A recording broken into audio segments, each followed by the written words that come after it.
A gente estava falando antes, Márcia, com relação à evolução que a Covid teve com relação às tecnologias, com relação à mídia, com relação à rede social e tudo. Como é que você lidou com essa questão do jornalismo responsável frente a esse boom de notícias e essa difusão de notícias tão rápida? Fake news, né? Essas notícias falsas, porque esse jornalismo responsável que você pegou lá atrás, quando você começou, acredito eu, ele mudou muito. Então, hoje em dia, a velocidade com que você tem que publicar notícia, ela é muito mais rápida do que era. Como é que foi isso? Como é que foi pra você lidar com isso? Sabe aquela história, em terra de sé quem teu olho é rei, sabe? Em terra de fake news, quem confere a notícia se dá bem. É mais ou menos isso? Eu acho que, assim, a sorte do ser humano é que ele se adapta muito rápido a tudo, né? Eu acho que a gente sofreu várias mudanças e hoje eu já me vejo num mundo diferente daquele lá de trás, né? E da pandemia também. Então, assim, a gente teve que adequar. Eu fiquei com uma equipe super reduzida, muita gente trabalhando de casa, muita gente fazendo o home office, né? O famoso home office. Mas que vamos combinar, né? Quando tudo realmente voltou, porque demorou, né? A gente teve um período de transição. Mas quando realmente voltou, o home office, eu acho que ele acabou... Por mais que... Tudo bem, pegou. Mas ainda é um pouco ideologia, né? Eu acho que o presencial veio para ficar. Você vê até em termos de... A gente que fala em veículo de comunicação, rádio, TV, eu mesma tinha um programa aqui na rádio com a Isabelle Benito, que era um programa que super funcionava no presencial. Depois, quando você bota a gente entrevistava pessoas, né? Grandes artistas. Assim. Poxa, eu entrevistei a Alba Ramalho pela telinha, né? Não é a mesma coisa do que ela estivesse sentadinha aqui do meu lado, né? Ela tem o calor humano, né? Isso, ela estava em casa, sentada, de perna cruzada, né? Imagina se fosse assim do nosso lado. A gente entrevistou essa menina que agora é protagonista da novela... Não é mais das 8, das 8 era antigamente, agora sei lá de que horas, 9h30, né? Travessia, que é esqueci o nome dela agora, a nossa sanfoneira predileta. Cadê os noveleiros aqui? A Lucy Alves. Uma delícia, entrevistamos ela pessoalmente, presencialmente, né? Então, assim, não dá para achar que, mudamos. A gente se adaptou, mas rapidamente a gente queria voltar para aquele processo anterior da pegação, né? De sentir tocar, você. Né? De se sentir. A mesma coisa com a telemedicina também. A gente adaptou, usou, mas hoje eu faço quantas teleconsultas? Quase nenhuma, só se for alguém que mora fora. Todo mundo quer ir ao consultório. Agora, é claro que a tecnologia ela foi maravilhosa. Você agora me fez lembrar, Bianca, os pacientes de Covid que não, depois de um tempo já foi liberada com a vacina, podia visitar, podia ficar junto, mas no início ninguém via os seus entes queridos vivos, né? E aí veio a medicina virtual, o contato... por tablet, né? As pessoas... E a telemedicina era muito mal vista por alguns... até pelos órgãos regulatórios da medicina. Sim.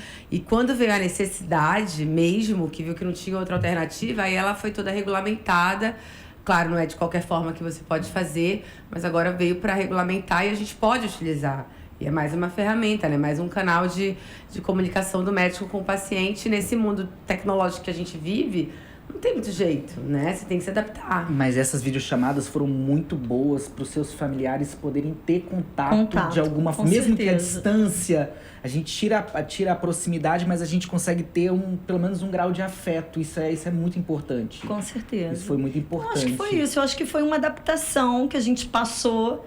Eu acho que o que deu para puxar de experiência, como a telemedicina, por exemplo, né? Como a Bianca mencionou, eu acho que só agregou valor, né?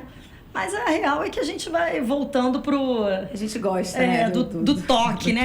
O brasileiro gosta, não sei se isso é em todos os lugares. Eu acho que é o brasileiro e acho que a gente ainda nem chegou na normalidade, tá? Não, tem muita gente. Porque eu não vejo mais a gente vê, eu acho que muito no jovem, né? O jovem, ele é mais despudorado, digamos assim, né? Ele não tem muito medo, né? Ele arrisca mais. Então, sem dúvida, a gente vai ter carnaval, réveillon, tivemos aí eleições, a gente viu como foi, rapidamente todo mundo aglomerando. Mas eu acho que tem muita gente ainda na distância, tem um outro que ainda coloca uma máscara, né? Então, o abraço, ele deu uma Mas teve um detalhe reduzida. que eu acho que foi o mais importante. Você falou numa entrevista sua e eu prestei muita atenção, achei bem interessante. Quando a gente tirou as máscaras, a gente conseguiu ver o sorriso. É verdade. E eu acho que isso foi uma grande perda quando a gente coloca a máscara. Quando a gente se viu... Quando o mundo viu-se utilizando o mesmo traje, que era a máscara.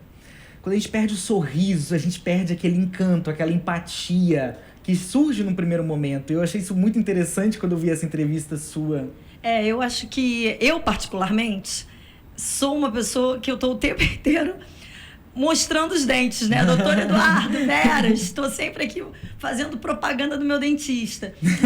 Ele tá adorando essa propaganda, inclusive, tá? Um sorriso de fora, né? E pra mim, Márcia Pinho, a máscara foi um negócio realmente que eu não sei te dizer. A gente tá muito acostumado com máscara, né? A gente usa máscara o tempo todo. O médico, então, acredito. O cirurgião, então, a gente fica horas de máscara. Então, não teve grandes... Pra mim, o face shield que tinha que usar em algumas cirurgias era mais difícil. A proteção para olhos, né? Que cobre o rosto. Mas acho que a gente foi dando um jeito de aprender a se comunicar mesmo com a máscara. E os olhos falam muito também, Sim. né? Eu digo que isso tem ficou pessoas... muito realçado. Quanta gente não veio... Parou pra olhar mais mesmo pro olhar, pra olhar dentro do olho, pra... Acho que tudo tem um lado bom, né? E esconder o sorriso... Mas realçou o olhar aí, porque era o que a gente tinha. A gente exposto. teve momentos, no meu trabalho aqui na redação, que justamente por conta da equipe reduzida, a gente precisou de reforço, né, de fora. Então a gente chegou num momento que trouxemos prestadores de serviço, e essas pessoas chegaram de máscara e foram embora de máscara. Eu nunca vi o rosto delas. Eu não vi o sorriso delas. Eu conheci elas de máscara. E não tive algumas, outras não, mas não tive a oportunidade de todos terem contato comigo, de eu olhar e dizer... Outro dia encontramos um desses colegas e eu disse assim, meu Deus, eu não sabia nem que você era você. Porque era uma outra pessoa, ela estava sem máscara, isso né? Isso aconteceu realmente, de eu conhecer uma pessoa com máscara e quando ela tira a máscara, você fala assim, gente, não é a mesma pessoa, tem alguma coisa diferente. No próprio ambiente de cirurgia, né? Sim. Que a gente tá sempre no centro cirúrgico, às vezes encontra alguém fora e fala, caramba, é você? Tá no centro cirúrgico todo dia, desse jeito. Parece que teve muita gente que foi beneficiada, né? Com a máscara. Não, brincadeira.